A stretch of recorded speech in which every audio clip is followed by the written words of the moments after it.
going on there. All right. Well, welcome to today's Inner Circle call. Today, we're going to talk about how you can leverage your mentors to build a brain trust.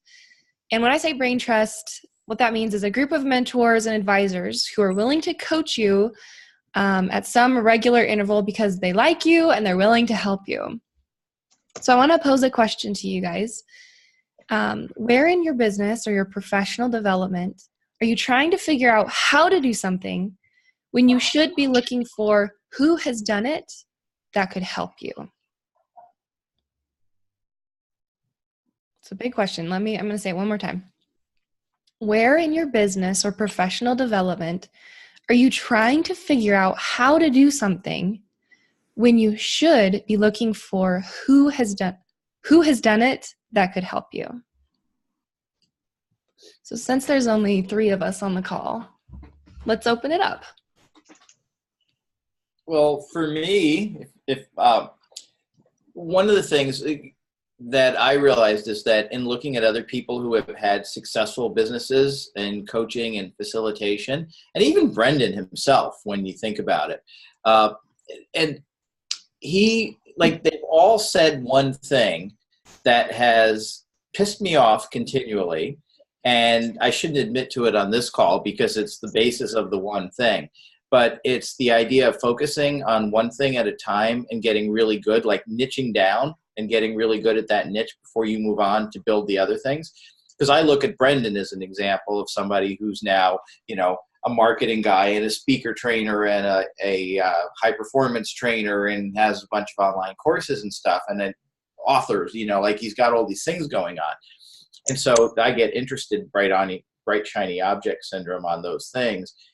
But if I actually find out the story behind everyone who's been successful as a mentor, they always got really good at one thing and then used that one thing to build. Like that became the basis on which they built the next thing and the next thing and the next thing. And yeah, I can relate to that. That's been the big insight that I've had is like just follow the mentors, and everyone who's been successful in business, they just micro niched down, got really good in that micro niche, and then expanded outward from there. Yes, I love it. Chase, what about you?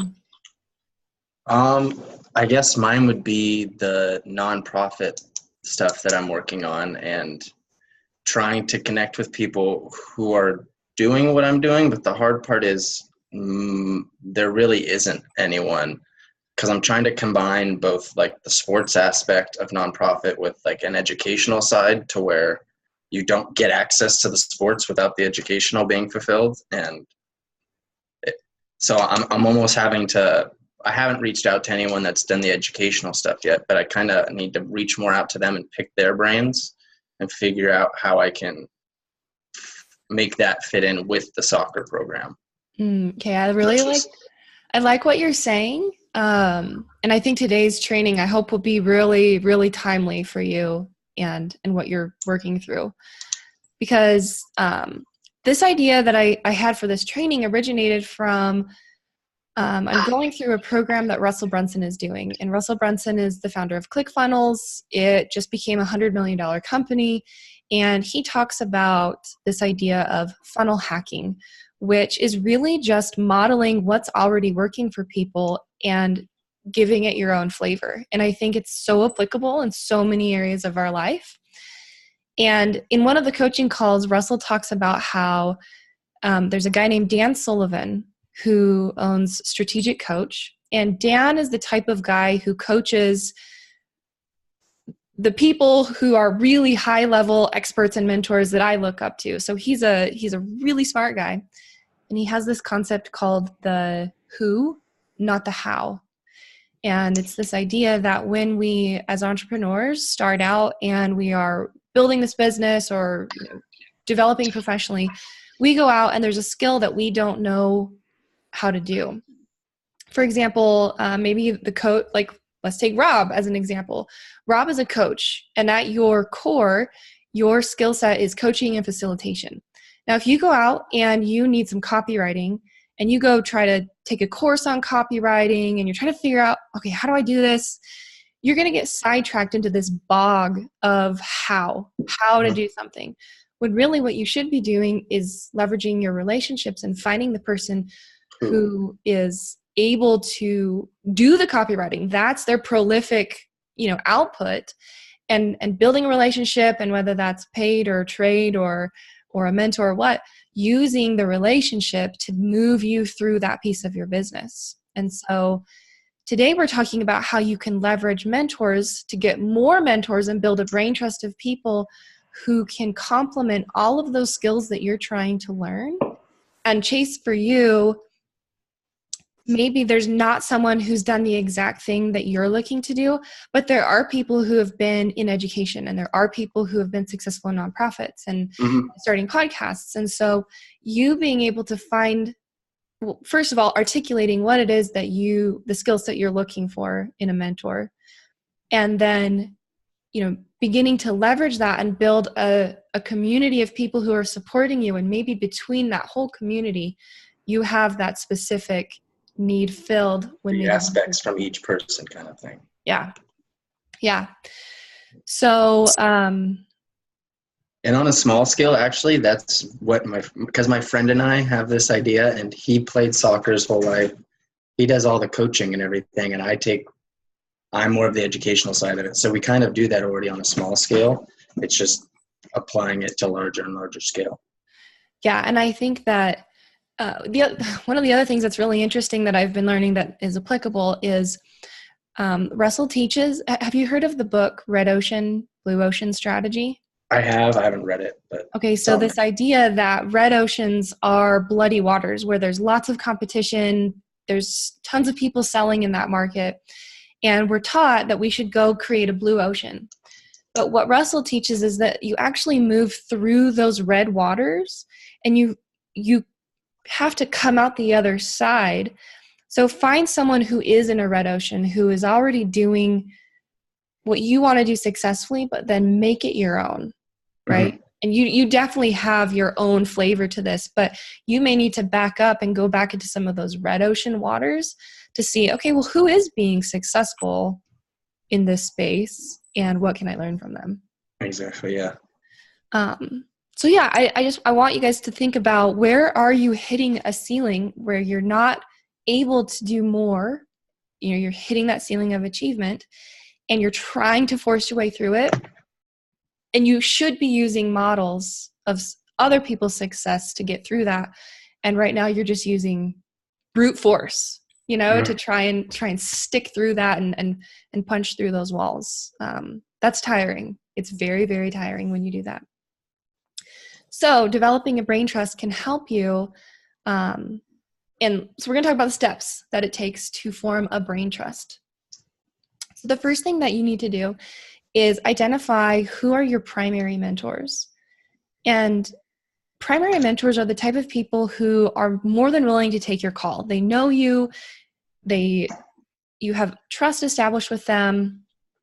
They're happy to help you out. So you could be at a lot of different stages. Some people, it may start out as your crazy uncle, your crazy rich uncle who's helping you out, or it could be a brother or a father, or it could be a college professor. It could be Brendan Burchard. It could be, for me, it's Jeff.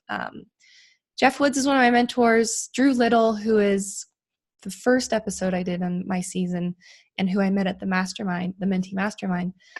Those are two people who I know would absolutely take my phone call and are going to help me out. So I want you guys to think about, who are the 2 or 3 people, 2 or 3 mentors. I'm going to mute that person. I don't know who that is. Sorry, I just muted you. Who are the 2 to 3 mentors that know you well, they like you, they would be willing to help you and take your phone call?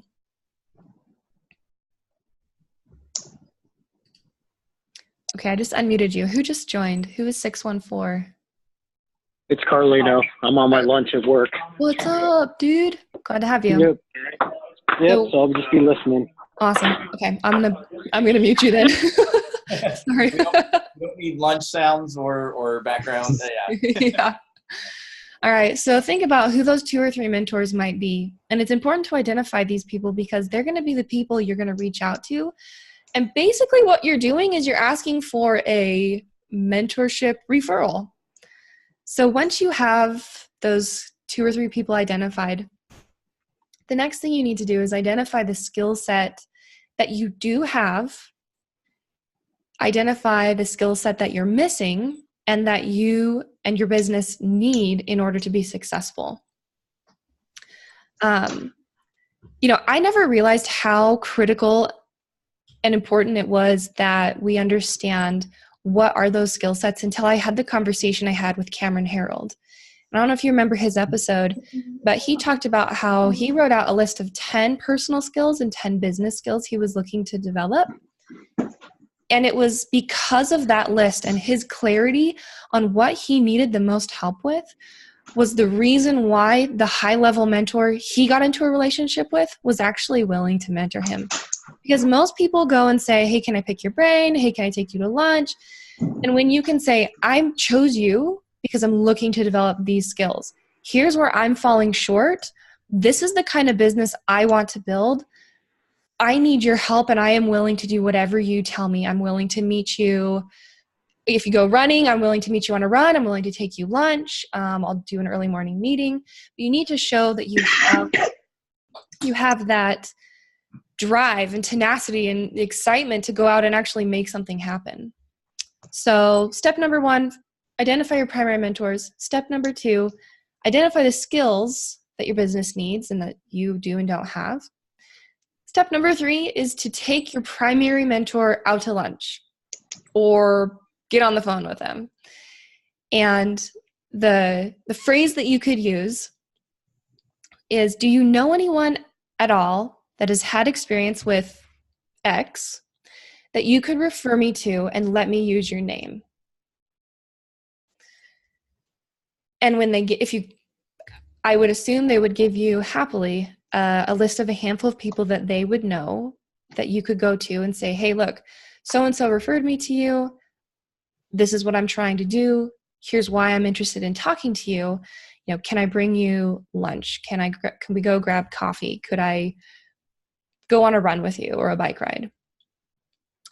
And then it's your job to show up prepared and use those mentors in your life to really advance where you're at right now and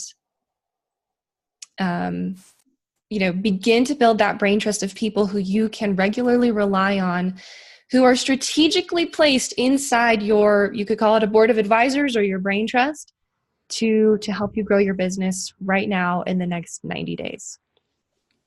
So what thoughts and impressions have you had as we've been talking about this? I actually did this already with one of my primary mentors or whatever. So I still haven't set the meeting up, but I have gone through this process. So, she gave me a list of people. It's helpful. Now I have to take the step to step out and talk to them. That's awesome. Congrats. What's up, Jeff? Muted himself. How are you? And it looks like Randy, I don't know how long you've been on the call, but good to have you guys. So for me, and I'd like your thoughts on this. For me, I did something that was absolutely magical yesterday. But what I did was I got a tactical mentor because I knew he had a critical piece of information. When I say tactical, it's in other words, I wasn't trying to form a long-term relationship with him, but he had a critical piece of advice, which was the mindset that he used to get past. He was a partner in the original business that we lost. And, for those of you who know a little bit about my story, building a $200 million business. And we both got pushed out together. And he went off and didn't feel bitter and didn't have a bad mindset. And he went off and he built a business to about $5 or $6 million. And then he sold it to the company that I was most recently working for, and which was sold to a larger private equity company. And long story short, he is now retired as a business advisor and investor and has so much money that in addition to supporting himself and supporting all his kids and grandkids education, he can live off the interest, and he's just looking for companies to invest in because he's, so he did something that was really useful. And I wanted to have a meeting with him specifically to ask the mindset that he had that allowed him to stay focused and not focus on the negative. And then the second question was, when he was starting his business, how did he build his network and his tribe, his brain trust within his own organization, and how did he develop his business plan? So anyway, took him to lunch yesterday. Best, I don't know what it was, $15 I spent on lunch for about $1 million worth of, or tens of thousands of dollars of consulting advice. And it was magical, So I'd be interested to know, because I'm not really, like, I can pick up the phone whenever I need to and ask him a question. He'd be more than happy to. And when I get the business plan, he'd be more than happy to look at it. But I wasn't thinking even in terms of maintaining where I check in with him on a regular basis. But I knew he had one piece of critical advice that was so useful. And in 2 hours, it was like, boom, like launched, just got me clarity in some really critical areas of building my own business. I think having a mentor is sort of more intuitive than it is maybe this calculated, predefined relationship with somebody, because it can take so many different forms. Like, I like how you call it a tactical relationship. The relationship I have with Jeff, like right now we check in once a week with each other, and it's not always going to be that way, but sort of the time and season of what we're both trying to accomplish and working together to do, it makes a lot of sense. And so, but Jeff is a relationship that I will have for the rest of my life. And, we're all doing different things at different times. And I think that there can be those long-term mentors. There can be short-term, there could be a one-off conversation where it was technically they mentored you and it was a one-time conversation. But I think that's driven by you understanding what you need and why you need it, and being really clear about the direction you're trying to take your life. It's just a matter of having that clarity, I think, and knowing where you need the most help, because that's what mentors are for, really, is to help you, right? Yeah. I think what you said to me is the most critical thing, knowing where you need help. And then once you know where you need help, then you can figure out who's most likely to have that help or know somebody who can provide that help. Yeah. And for the people who joined a little bit after we started, I just want to bring up the same question again that relates to this. The question is, I want you to ask this to yourself. Where in your business or professional development are you trying to figure out how to do something when you should be looking for who has done it that could help you? And Rob, you mentioned earlier shiny object syndrome, and we're all very creative and entrepreneurial and go-getters and hustlers and want to take things to the next level and to be providers for our family and, make a meaningful impact in this world. But we've got to stay in our lane. I think that sometimes it's so easy to get outside of that lane and to not focus on that small and deep area of expertise that you are working to develop, and you forget to surround yourself with those other people who have gone small and deep, or narrow and deep. Narrow and deep, but yeah. So the this concept of mentors and surrounding yourself with these people who know so much more than you and have been down that journey. I mean, it's valuable because they have built out their expertise to such a deep level that they understand the nuances of what you're going through and how they can help you. So I want to ask a question. Where should you be modeling the success of other people in your current situation?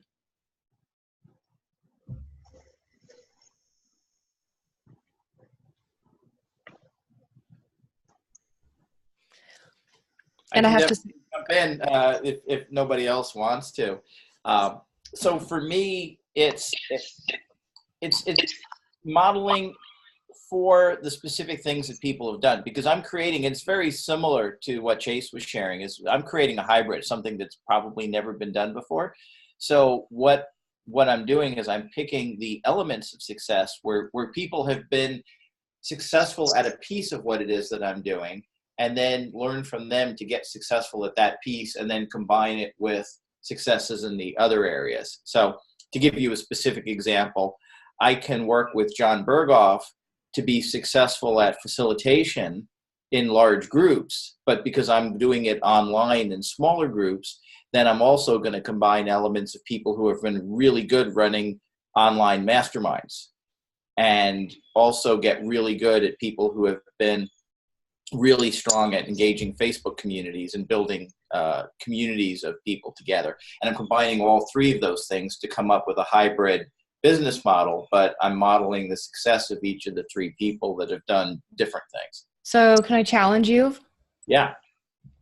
You said that you're doing something that's never been done before, but all of those pieces you described have been done before. Right. Right? So I had a mentor who told me to emulate before you innovate. Mm-hmm.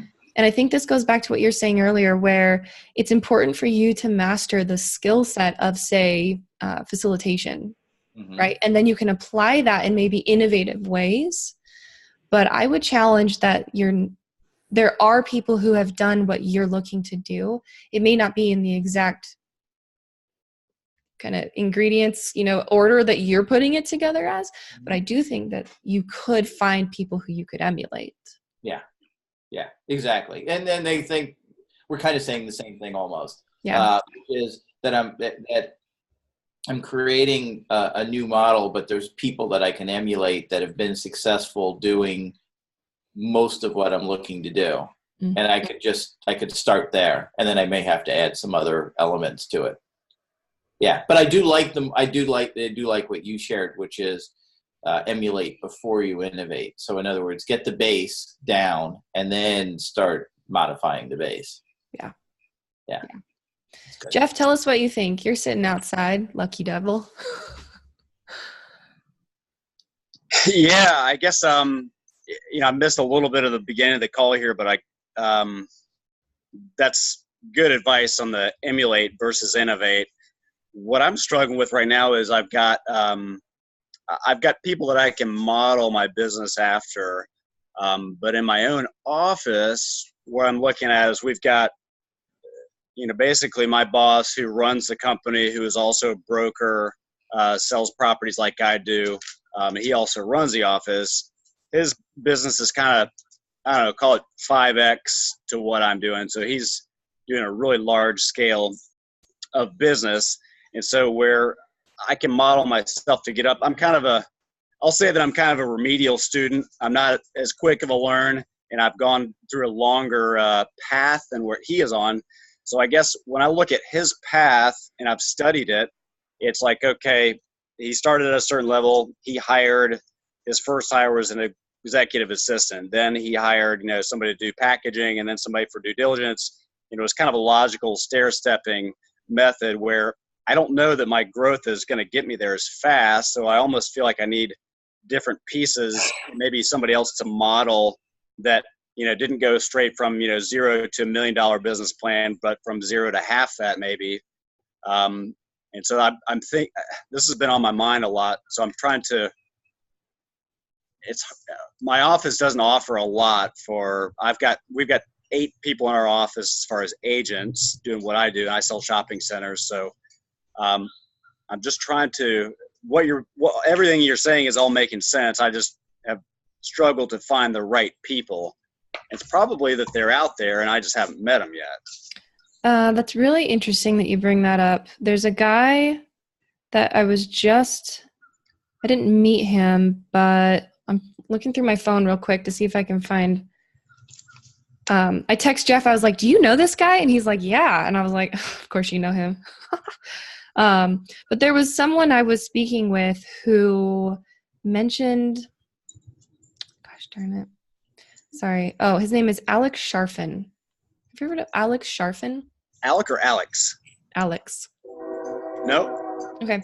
So I've been told this by multiple people now, but Alex is an expert at understanding the the toolkit and the mindset and business model that you need to have over different levels of business. So what I'm trying to say is, from a $100,000 to $300,000 business, it's to grow your business from 300 to $1 million is a lot different than what it takes to go from 100 to 300.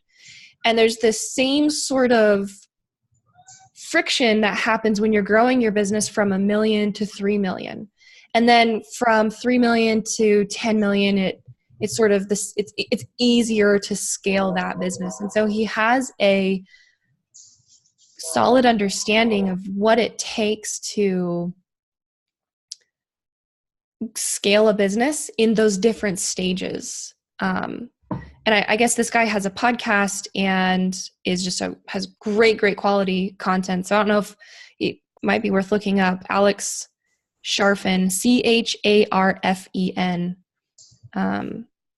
I may try to get him on the podcast too. But I think that finding people even who have scaled their business from the level you're at to where you want to be and modeling some of those, maybe not just the person you're in business with, could be a helpful option. Cool. So awesome. Randy, you're dark, but are you here?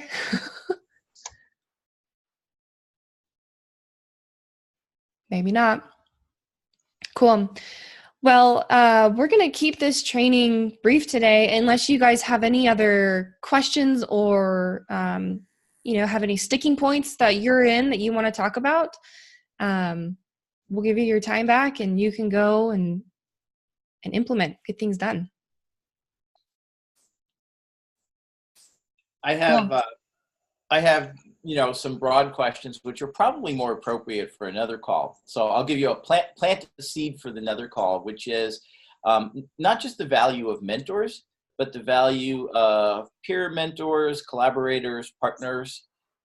Because what I've been finding in my business is that as powerful as mentors can be, it is also equally powerful, if not sometimes more so, to have people who are along with you on the journey that you're collaborating with and who have complementary strengths. And I was talking to a woman yesterday that came from the Appreciative Inquiry class last week, and I was telling her what I was hoping to do, and she's like, "Oh, I'm totally in." And she says there's a name for that because she's been part of one. She says it's called a collective. And I'm like, okay, I never heard that term, but that sounds cool. And it's where everybody contributes their gifts and their strengths together to make a force that's more powerful than the sum of the individual parts. It's just a really cool concept. So anyway, something to talk about probably for the future. It's obviously different than, the training that you put together for this one on mentorship, but I think there's something there.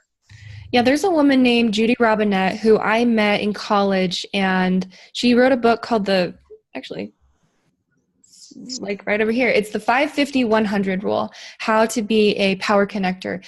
And she talks about, a lot of different things, but in relation to what you're saying, I can't remember the number of people, but she says when there's a certain number of people in the room, like 15 or 20, there's everything you would ever need. Every resource and every connection you would ever need can be found inside of a room of 15 people. And I remember being so fascinated by that. And that's why I want to have her on the podcast, is so she can dive more into that and how you can tap into the wealth of knowledge and connections that already exist inside of your current network. And, that's something that I think we've started to do as an inner circle community, and that there's so much more potential for. But upgrading your 5 can mean mentors, but I do think it can also mean your peers too. So cool. Very cool. All right, guys, thanks so much for being on the call today. And I will post the recording, share it in the Facebook group and on YouTube. So look forward to seeing y'all. And if you haven't booked a time, I'm trying to get on the phone with everybody, just 15, 20 minutes. I will, in fact, in the chat box, let me just post my calendly.com/Natalie/20min. go ahead and book a time with me if we haven't talked in the last 2 weeks, and let's catch up, see where you need the most help and what connections, Jeff and I can make for you, and help you kind of keep on keeping on. So Awesome. hey, thanks Very everyone. Yep. Thanks for pulling this together. Yep. See you guys later. All right. So long. Bye.